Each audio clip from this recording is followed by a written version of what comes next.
Bien, bonsoir, vous êtes ici donc sur le campement scientifique. Nous sommes très heureux de vous accueillir ce soir. Et pour m'accompagner dans cette présentation ce soir, la meilleure, je vous demande un tonnerre d'applaudissements pour Miss Geneviève.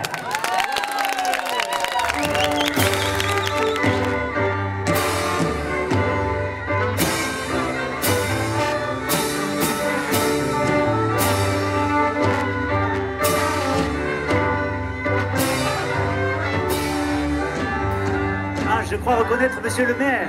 On peut applaudir très fortement Monsieur le maire, Olivier Curel, accompagné de la vice-présidente de la culture de la communauté de communes, ainsi que du président de la communauté de communes, Monsieur Gilles Ripert, et donc la vice-présidente de la culture, Marie Rambaud. Messieurs qui êtes sur le tapis rouge, je vous demanderai de laisser place aux chercheurs. Antoine de Police, suivi de la charmante Sylvie Reguetin. Une toilette merveilleuse. Suivi ensuite de Patrick de Michel, l'archéologue de notre ville, qui a découvert évidemment un patrimoine immense dans notre ville d'Artes, la ville romaine d'après Julia. Bravo, bravo.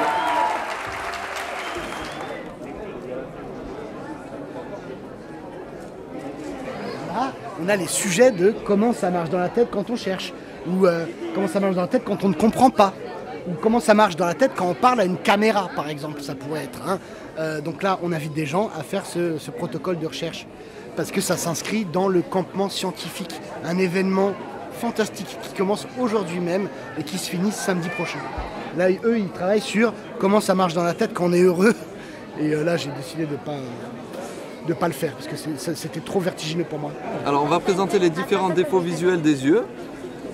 Donc avec des schémas simples, on présente l'astigmatisme, l'hypermétropie, la myopie, la presbytie. Nous avons aussi le principe du polarisé et ici les différents systèmes optiques avec lesquels on va vers l'infiniment petit à l'infiniment grand.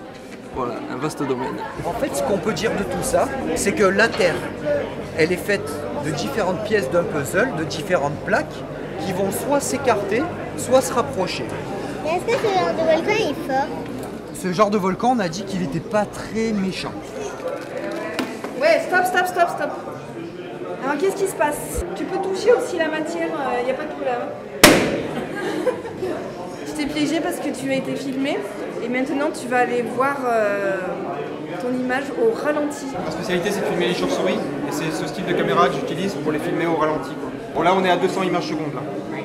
Mais 200 pour la réaction des gens ça suffit. Moi ça m'amuse beaucoup de voir les gens heureux, de voir les gens qui s'intéressent, de voir les gens qui se parlent. Des gens qui n'auraient pas forcément parlé avec un scientifique avant, qui sont là, qui sont à l'aise. Voilà, moi partout où je me retourne, je vois que des gens qui blaguent et qui ont vraiment la banane. Le campement scientifique se veut un événement de culture scientifique et technique sur le territoire et avec de nombreux partenaires. Le principe est avant tout de pouvoir rencontrer des gens qu'on ne rencontre pas d'habitude, surtout dans un territoire comme le nôtre où il n'y a pas d'université. Et d'apprendre des choses, oui, en tout cas d'apprendre à les connaître, d'apprendre à voir comment ils fonctionnent, et en tout cas d'être sensibilisé. En enregistrant des patients épileptiques, les neurones, leurs neurones, ou des milliers de neurones en même temps, vont se synchroniser et envoyer tous leurs impulsions électriques en même temps. J'ai l'habitude bien sûr de faire des conférences scientifiques ou de faire des présentations grand public, mais là vraiment ce jeu, ce duo en quelque sorte avec un acteur, c'est vraiment la première fois. Ben, ça marche pas.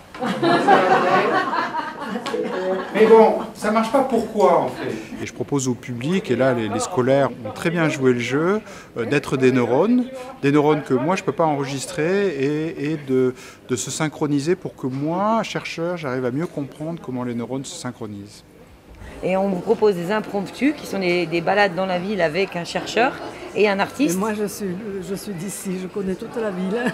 Oui, mais ça m'étonnerait que vous connaissiez les chercheurs parce qu'il y en a qui viennent de Vancouver, de Grenoble, de différents endroits. Ce que je connais c'est ma ville et ça surtout. Voilà. Et vous êtes sympathique. Merci. Voilà. Jupiter tourne autour du Soleil en 12 ans.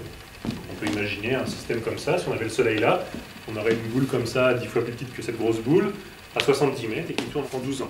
L'idée, c'est vraiment un moment de rencontre au travers de différentes formes. Donc le théâtre et les impromptus scientifiques sont très interdisciplinaires et ont été élaborés avec les artistes pour sortir du carcan de la conférence classique où, disons-le, parfois on s'ennuie un peu, où on sort de là, on ne sait pas trop ce qu'on a compris. J'observe la matière et pour l'observer, je vais utiliser des particules, des photons, la lumière. C'est une interaction fantastique et puis avoir ce plaisir de l'interaction avec un public avec lequel je n'ai pas l'habitude d'interagir, ça c'est vraiment merveilleux. Après, au sein du campement, donc les partenaires sur la mairie d'Apt, mais il y a eu d'autres partenaires comme la MJC qui, pour l'occasion, est devenue la Maison des Jeunes Chercheurs, a accueilli surtout une activité en sciences humaines. On attend les gens qui vont venir participer au débat mouvant de la démocratie. On a une super salle à l'intérieur, il y a des tapis par terre. En fait, l'intervenant est un sociologue. Donc la culture scientifique, on ne va pas s'arrêter sur les sciences dures, quoi. Ce qu'on appelle une science molle, la sociologie. C'est quand même une science. Le principe pour que le débat mouvant fonctionne, c'est qu'on soit ouvert à l'argument des autres. Si on dit, moi je reste bloqué sur ma position, j'ai dit non, ça sera non jusqu'au bout, j'ai dit oui, ça sera oui jusqu'au bout, à la limite, on part de l'idée que le débat n'est pas nécessaire, ni même possible. Et donc on est ouvert aux arguments des autres.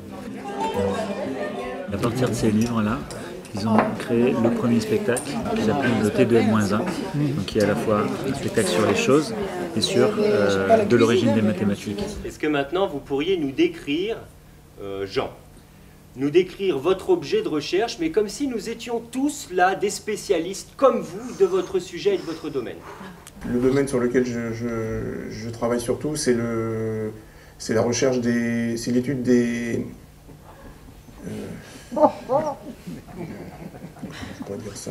J'espère que ça va croiser les idées, les projets entre associations institutionnelles et voire même industrielles pour que ce campement puisse générer des projets pérennes et même pourquoi pas des emplois, on ne sait jamais. Voilà, pour moi en tout cas, la réussite de ce campement sera véritable s'il en résulte quelque chose sur le territoire.